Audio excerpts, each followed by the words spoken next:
Tim Jibom Polda Aceh mengevakuasi sebuah granat jenis manggis dari sebuah rumah kosong di Desa Limpu, Kecamatan Darussalam, Aceh Besar.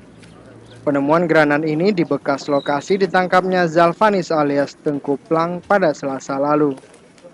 Kapolres Banda Aceh, Kombes Zulkifli mengaku, penemuan granat tersebut berdasarkan informasi warga.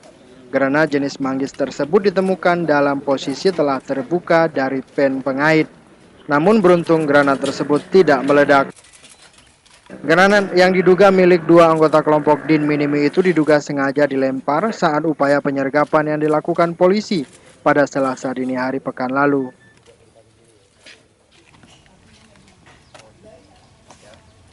Di malam ada masyarakat yang menemukan, kemudian informasikan kepada anggota polisi. Tadi malam anggota polisi juga sudah datang dari Polda, kemudian dari Polres, dari Polsek untuk mengecek kebenaran informasi tersebut.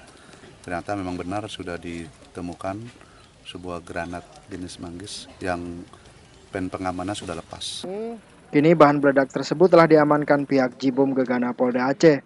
Sementara itu, pihak kepolisian Resors Kota Banda Aceh masih terus melakukan pencarian terhadap Faisal alias Komeng yang hingga kini masih buron.